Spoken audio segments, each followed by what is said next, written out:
Vamos a continuar con el tema de la humildad que nosotros vimos un poquito la semana pasada, lo tocamos un poquitito, hoy vamos a considerarlo, es un tema bastante grande, entonces hoy vamos a tocar otro poquitito de este tema y nosotros habíamos, para hacer un pequeñito repaso solamente, habíamos quedado en que si nosotros consideramos la grandeza de nuestro Señor, su majestad, su poder, su soberanía, su misericordia y más cosas de Dios como su santidad, por ejemplo, ese Dios tres veces santo, ¿verdad? Si nosotros meditamos, contemplamos esa santidad de Dios, ¿verdad? En comparación a nosotros, ¿verdad? Que somos pecadores, a nuestra pecaminosidad humana, comparada con nuestros pecados respetables, vamos nosotros a ver la gran consecuencia o la terrible consecuencia del pecado, lo malo, o como decían los puritanos, la malignidad del pecado, ¿verdad? El Hijo de Dios sin pecado sufrió el castigo, la humillación. Nosotros también vimos un poquito de eso la semana pasada, la humillación por su pueblo, que lo escupieran, que le pusieran una corona de espinas, se burlara de él, lo escarnecieran, le pegaran para que se clavaran esas espinas a su cabeza, diciéndole, salve, oh rey. Esa humillación por su pueblo, él ha sufrido por los creyentes, por usted, por mí. Entonces consideramos eso del Señor. Y cuando nosotros consideramos eso, ¿verdad? Vemos a nuestro Señor Jesucristo humillado por su pueblo, por nosotros, los creyentes que nos ha salvado. Entonces, eso va a hacer, mis hermanos, que nos sorprendamos, que de una u otra manera nosotros nos sorprendamos y digamos, y que nos levantemos en orgullo, ¿verdad? Y digamos, mira, cuán genial soy yo. O sea, considerar a Cristo de esa manera nunca, de ninguna manera hace que yo me levante en orgullo, que infle mi pecho y diga, mira, cuán genial soy yo, qué inteligente soy, que yo entendí el Evangelio cuando me lo hablaron. Considerar al Señor Jesucristo de esa manera, ¿verdad? Donde ahí lo humillaron, va a ser más bien que nosotros nos humillemos. O sea, que nosotros nos humillemos en adoración, que nos arrodillemos en adoración, reconociendo delante de Él su grandeza, su poder y mi vileza. Y considere yo mi vileza, porque muchas veces eso es lo que nosotros no hacemos. Y considerar la grandeza del Señor es para eso. Lo alabamos por su grandeza, por su poder, su majestuosidad, cuán grande es el Señor. ¿Y qué pasa cuando me veo a mí? De ninguna manera yo puedo decir, cuán genial soy yo. No, cuán vil soy delante de mi Señor.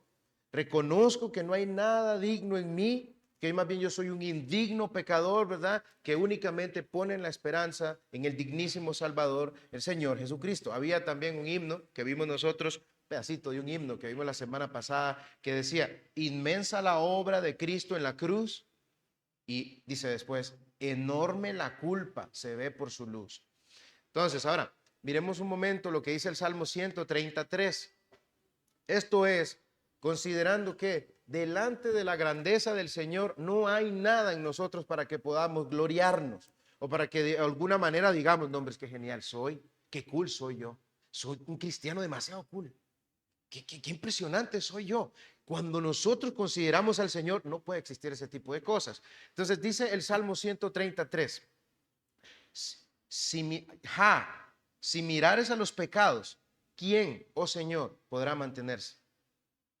Pregunta ahí retórica. Si Dios mirara, mis hermanos, a nuestros pecados, si Dios considerara nuestros pecados, ¿quién sería? ¿Quién sería declarado inocente? ¿Quién? ¿O quién aquí sería tan arrogante de decir, en mí no hay pecado? ¿Verdad? ¿Quién podría decir eso? Si el Señor a nosotros, sí, mis hermanos, nos ha librado del pecado, ¿verdad? Nos ha librado de ese poder del pecado, pero lastimosamente el pecado, ese viejo hombre, el pecado remanente permanece en nosotros, todavía haciendo daño ahí, en nuestra naturaleza. ¿Quién entonces aquí podría llegar y decir, yo soy inocente? Es que yo no peco. Mira que yo trato de ver cuáles son mis pecados y no encuentro. Creo que era el hermano Mariano el que me había dicho que había alguien que decía, no, yo sí oro como en el Salmo, Señor, y tráeme a luz los que me son ocultos, porque es que no sé cuáles, no sé en qué momento he pecado. Caramba, no hay méritos suficientes en mí, yo soy digno, como hace la Iglesia Católica incluso, ¿verdad? Aquellos hombres que les sobra. ¿Quién se atrevería, hasta suena grosero, quién se podría atrever a decir, no, es que yo soy digno, realmente en mí no hay ningún pecado? Si Dios mirara mis pecados, ¿quién puede mantenerse? ¿Quién? Absolutamente nadie.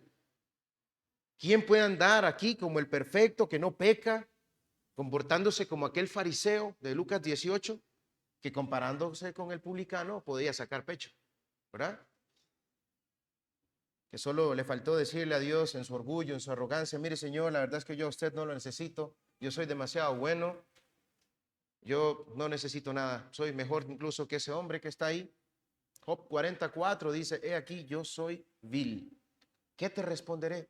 Mi mano pongo sobre mi boca. De ninguna manera alguien que se considera delante o se pone enfrente de la grandeza de nuestro Señor va a salir con una de esas. No, es que yo soy digno. Como había dicho Job, ¿verdad? Si yo tuviera un campito en aquel juicio del Señor, yo le respondería a él. Mejor pongo mi mano sobre mi boca. Somos viles nosotros si nos comparamos ante la grandeza de nuestro Señor. Según Thomas Brooks, el escritor de un libro que se llama Remedios Preciosos contra las estrategias, las estratagemas de Satanás, dice esto. Esta es una estratagema de Satanás. El compararse, ¿verdad? Lo que hace el fariseo, dice, haciendo que se comparen los hombres con frecuencia a sí mismo y a sus costumbres con los que tienen fama o se dice que son peores que ellos. Nos tenemos que comparar contra la grandeza del Señor para nosotros poder vernos viles. Pero es que nosotros somos los que buscamos compararnos con otros para verme genial, para verme que yo sí soy santo. ¿Ves cómo huimos a esas cosas? Es ante la grandeza del Señor. Sigue diciendo Thomas Brooks, dice, mediante este artificio o estratagema o engaño de Satanás, el diablo llevó al orgulloso fariseo a bendecirse a sí mismo en una condición maldita.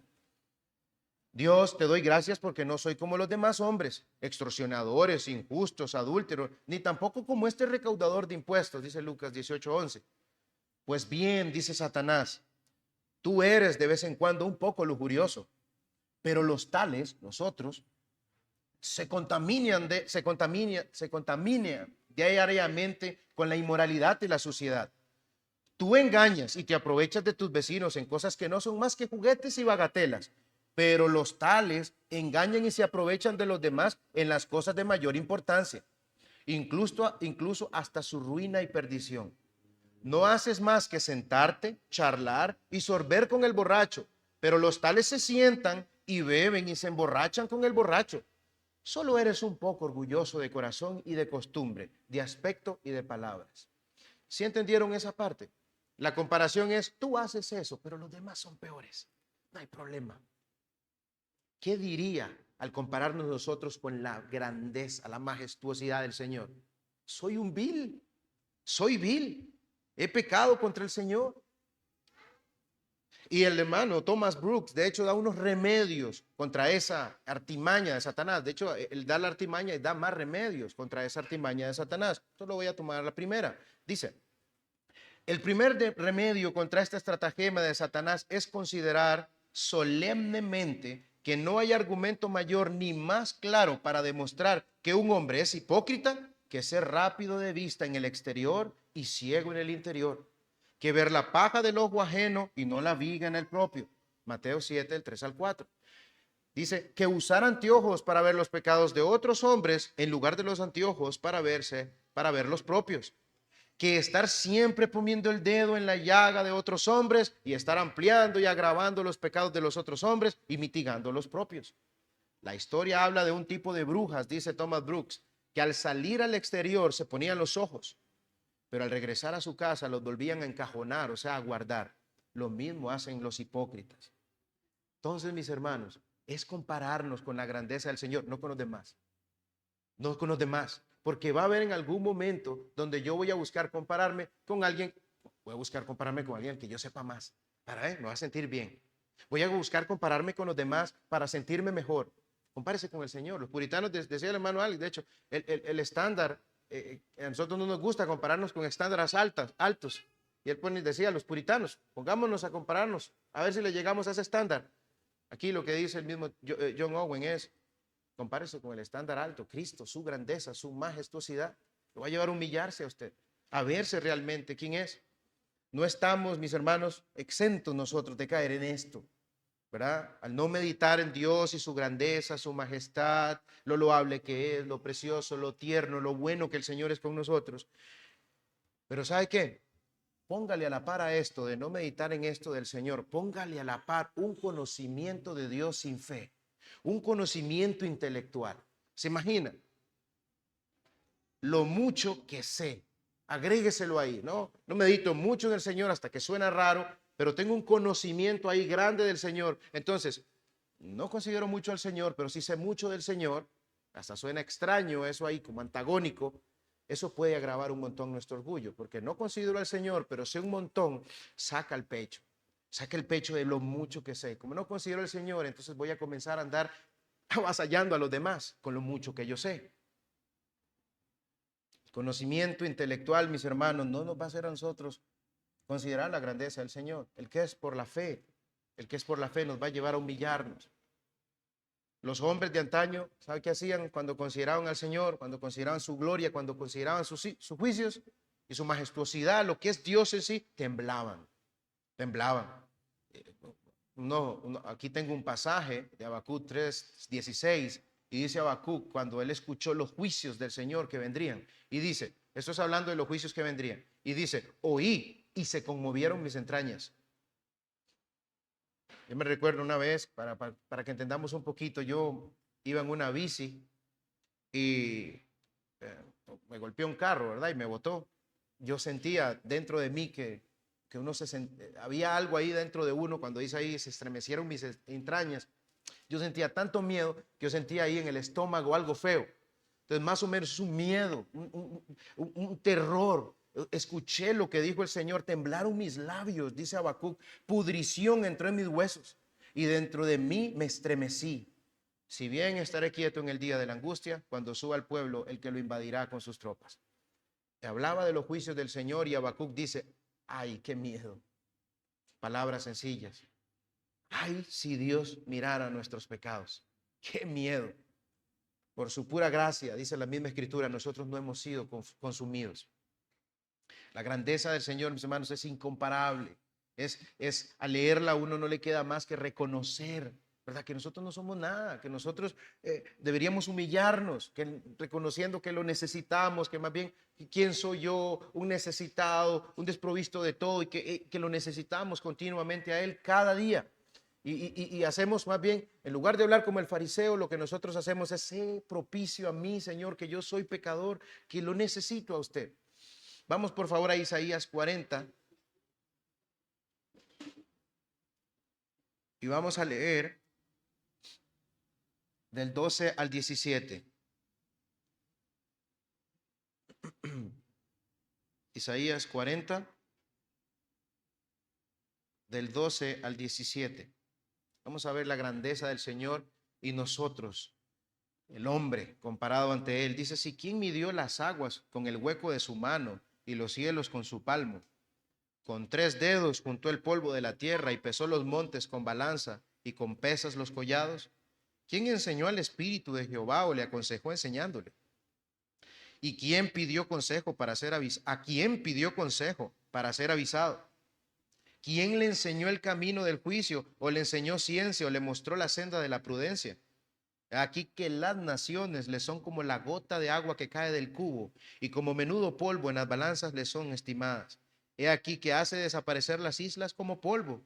Ni el Líbano bastará para el fuego, ni todos sus animales para el sacrificio. Como nada son todas las naciones delante de él y en su comparación serán estimadas en menos que nada y que lo que no es. Ven si la grandeza del Señor hay un poquito en Isaías. Y decía el hermano Marcos Peña hace mucho tiempo, hablando de que, yo no sé si ustedes han visto ese video donde sale la Tierra y sale el mapa, la Tierra, ¿verdad? Que es cómo se ve desde del espacio y comienza a alejarse poco a poco aquello. Y se va alejando y luego aparecen todos los planetas. Y se aparece el planeta más grande, comparado con la Tierra somos chiquitititos, ¿verdad? Chiquitititos somos. Y comienza a separarse, se va alejando esa cámara, no sé, y después de Júpiter aparece el Sol. y ya Júpiter a la par del Sol chiquitito, ya la Tierra no se divisa nada. Y siguen alejando aquello y aparece una estrella gigantesca y ya el Sol se ve pero pequeñito y la Tierra ya no se divisa más. Y se va alejando más y se va alejando hasta que se hace una galaxia entera y se pierde. La Tierra se pierde, incluso se pierde nuestra galaxia en ese millón de estrellas o esas millones de galaxias que pueden haber ahí. Mis hermanos, cuando nosotros pecamos contra el Señor, si esa tierra diminuta, chiquitita que desapareció ahí, ahí está usted levantando un puño, un don nadie, levantando un puño contra el Señor, grande, majestuoso, poderoso, dueño de todo el universo, que ni nosotros ni tenemos idea de cuán grande es, y ahí estamos nosotros levantando un puño del Señor, pegando contra Él. Si por lo menos nosotros consideráramos esa grandeza que sale ahí de ver ese videíto donde se va haciendo todo eso, pero ni eso consideramos. Siempre nos creemos nosotros los grandes, siempre somos nosotros los más. Pero ahí estamos nosotros pecando contra el Señor, levantando ese puño de rebeldía y persistiendo en nuestro pecado y no somos absolutamente nada. Dios podría hacer así y destruirlo todo. Persistimos en ese orgullo, no nos humillamos delante de Él. Consideremos realmente quién es Dios. Comparémonos delante de ese grandioso Dios que nosotros tenemos. Si nosotros consideramos a Dios, su majestad, su grandeza, eso va a permitir que realmente humillemos ese orgullo que hay en nuestro corazón y nos mantenga humildes. Vamos a entender para qué fuimos creados, ¿verdad? Que fue para la gloria de Dios, ¿verdad? Y no para la mía. Recordemos, mis hermanos, siempre esto es algo importante que uno puede recordar para bajar ese orgullo o cuando se quiera levantar es ¿de dónde me sacó el Señor? ¿De dónde me sacó el Señor a mí? Ahí podemos meditar un poquito atrás. ¿Dónde estaba yo? Yo estaba perdido, ¿verdad? Muerto en mis delitos y pecados. ¿De dónde me sacó el Señor? Si el Señor a nosotros, mis hermanos, no nos hubiera rescatado, ¿qué sería de nosotros? Piense ahí. ¿Dónde estaría yo en este momento? Gracias al Señor que nos rescató, pero probablemente, mis hermanos, en un montón de pecados, yendo ahí, ¿verdad? Como esos peces muertos, siguiendo la corriente, llevados a la perdición. Y gracias al Señor que tuvo piedad de nosotros, que nos rescató. Eso da mucha alegría pensar que cómo hay tantas personas en el mundo, hermanos, y el Señor puso sus ojos, el Dios soberano, el Dios poderoso, el Dios precioso, el Dios digno, puso sus ojos en mí, puso sus ojos en mí, el ser más importante puso sus ojos en mí.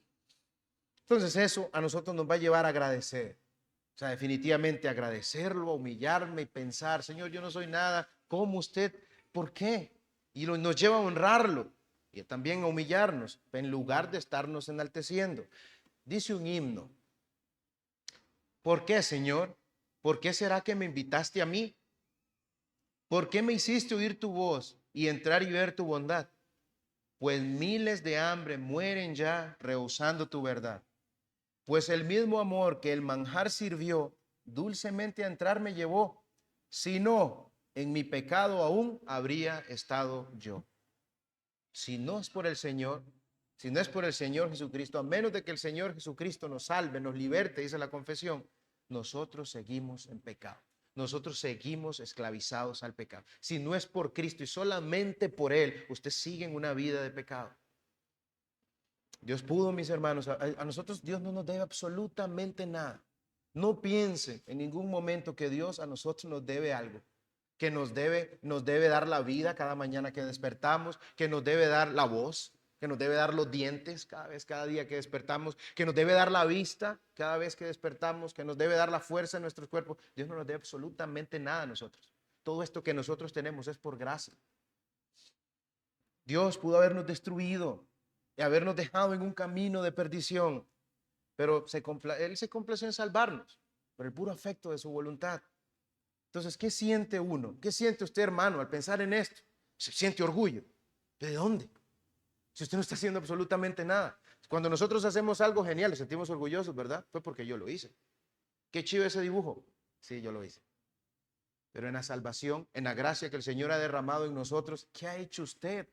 ¿Qué he hecho yo? Nada. No hay nada para sentirme orgulloso de que yo he hecho algo. Más bien uno siente gratitud, uno se humilla. qué miserable soy, qué era yo y cómo el Señor quiso rescatarme. Afuera, vean mis hermanos, afuera hay gente millones o miles de veces mejor que nosotros. Miles de personas que son mejores que nosotros en un montón de cosas. Saben más que nosotros, entienden mejor que nosotros, son más ágiles pensando que nosotros, son súper buenos con las manos, pintando. Bueno, hacen un montón de cosas mejores que nosotros. Y a Dios le complació salvarlo a usted. Abogados geniales, hombres de industrias, de comercios geniales, grandísimos. Y el Señor se complació en salvarlo a usted y a mí. Pensar en esto a nosotros nos hace entonces enorgullecernos. No, es decir, gracias Señor, porque habían hombres mejores que mí. Usted me eligió a mí. Era como cuando se hacía la lista y se elegía al muchacho que va a jugar bola. Yo quiero ir con el que juega mejor. Y cuando elegían al malo, se ponía alegre. Era yo el malo, yo me ponía alegre porque iba a jugar. Entonces ya el otro sabía que sí, lo van a elegir porque es muy bueno.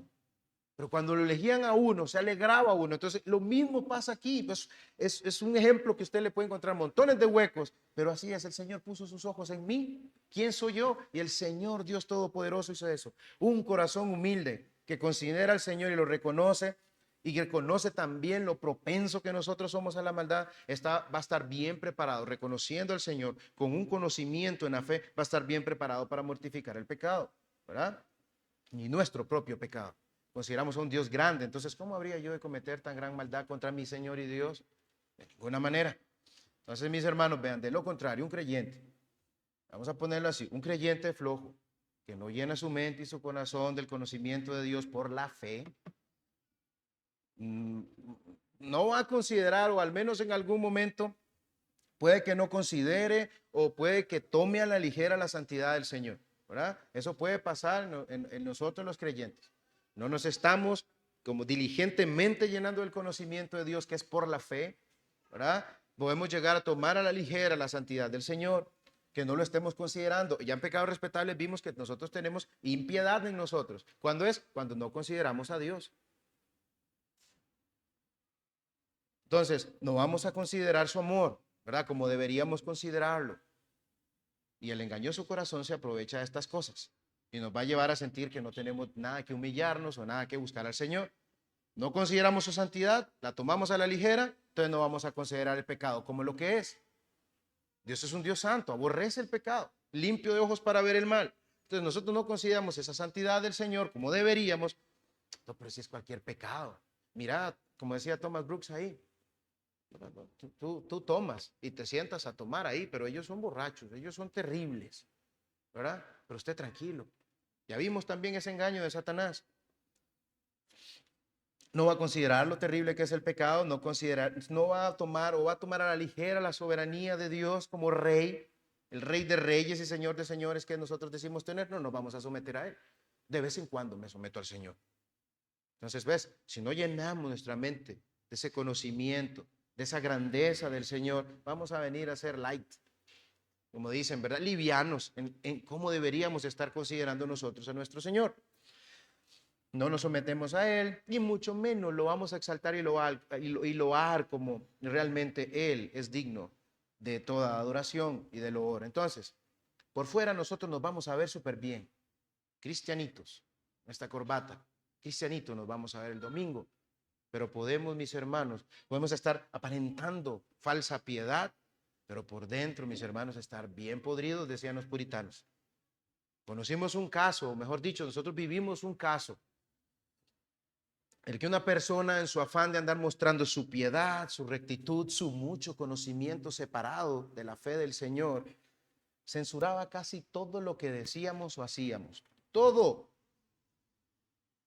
Y llegó a casi hacernos sentir que realmente éramos nosotros los que estábamos mal delante del Señor. Y llegar a pensar, wow, él sí está caminando rectamente. Carmen, él está caminando rectamente, estoy mal. Al final, mis hermanos, ¿saben qué? Solamente fue pura apariencia, pura arrogancia, puro orgullo, un conocimiento que no iba acompañado de considerar la grandeza del Señor. Y se acabó. El Señor dio la razón, quién estaba mal y quién no. Primera de Pedro dice igualmente, jóvenes, estad sujetos a los ancianos y todos sumisos unos a otros, revestidos de humildad. Dios resiste, Dios se opone a los soberbios y da gracia a los humildes. Santiago 4:6 dice, pero Él da mayor gracia. Por esto dice, Dios resiste a los soberbios y da gracia a los humildes. La humildad no va a ser solo y únicamente una conducta externa, ¿verdad? Ahí, es que yo soy humilde y pongo cara así, ¿verdad? Sino también una actitud del corazón. Alguien puede verse muy humilde. Mire qué señor más humilde, qué persona más humilde. Es calladito, es piadoso, pero con un corazón arrogante y orgulloso por dentro que dice, yo no necesito a Dios. Por otro lado, con su conocimiento de Dios que ha sido elevado, comienza a envanecerse. Dice Spurgeon, ponga atención a esto que dice Spurgeon. Queridos amigos, si alguna vez pensaran que han alcanzado el punto más alto de la gracia cristiana, casi desearía que jamás pensaran en eso, dice Spurgeon. Pero supongamos que lo pensaran alguna vez, que hemos alcanzado el punto más alto. Estoy en el punto más alto de la gracia. Les suplico que no digan nada que se aproxime a la jactancia, ni exhiban ningún tipo de espíritu, que se asemeje a que se están gloriando en sus propios logros, sino que se humillen delante de su Dios. Eso dice este siervo del Señor. Miqueas 6:8 lo dice mejor que Spurgeon. Oh, hombre, Él te ha declarado lo que es bueno. ¿Y qué pide Jehová de ti? Solamente hacer justicia, amar misericordia y humillarte ante tu Dios. La humildad es reconocer ante el Señor nuestra bancarrota espiritual, mis hermanos. Eso es esa humildad. Nuestra total necesidad, dependencia del Señor, que somos pobres, que no tenemos nada que dar al Señor. Como decía el hermano Mariano el domingo pasado, yo no puedo presentarme con algo. ¿Qué es de valor para presentarme al Señor y decir, aquí está esto por mi salvación? Nada. No tengo nada que ofrecer, solamente el pecado, como decían aquellos hombres, o la gran necesidad que yo tengo de salvación. Esa es la humildad, reconocer realmente mi necesidad del Señor. Al vivir considerando nuestras vidas a la luz de la ley que nosotros hemos venido viendo, a la luz del Evangelio y a la luz de la grandeza de nuestro Señor, esto a nosotros nos va a mantener los pies sobre la tierra, humildes, agradecidos, no jactanciosos, no creyéndome el más, sino el primero de los pecadores. Voy a vivir, hermanos, retroalimentándome, viendo para mí, examinándome, enfocando en mí andar cristiano y no buscando en los demás fallas como hacía ese hombre, el fariseo, ¿verdad? Fallas que me hagan ver a mí mejor, para sentirme bien, que lo estoy haciendo genial. Nosotros, mis hermanos, y ya para terminar, tenemos la Biblia para conocer al Señor por la fe, pero también para conocernos a nosotros mismos. La Biblia nos dice el mensaje de salvación, pero también la Biblia nos dice, usted es un pecador que necesita de Cristo. Y entre nosotros más busquemos conocer al Señor genuinamente, de corazón, con fe, ¿verdad? Nosotros nos vamos a entender mejor a nosotros mismos. Entonces, muchas veces cuando no nos entendemos bien, que yo estoy súper bien, soy súper genial, en los caminos del Señor estoy genial, porque no estamos como que entendiendo muy bien. Sí, mis hermanos, da gozo servir al Señor. Nosotros no andamos ahí todo el tiempo, estamos felices, contentos, pero es que cada vez, no sé si les pasa, pero cada vez que usted entra a la Biblia hay pasajes donde usted ríe. Bien, Señor, destruiste a los enemigos. Y hay en otros donde uno dice, ahí estoy yo. Ya no existe el que bárbaros esos, ¿verdad? Lleva, como decíamos también, decirles, nosotros somos propensos a decir, qué bárbaro Pedro. Ya no. Ya nosotros nos comparamos ahí, nos ponemos a decir, ahí estoy yo, ahí estoy yo. Entonces, cuando ya vamos viendo y considerando esas cosas en la Escritura, lo estamos haciendo bien para la gloria del Señor. Entonces, hasta aquí, mis hermanos, nos vemos el siguiente domingo, si Dios lo permite.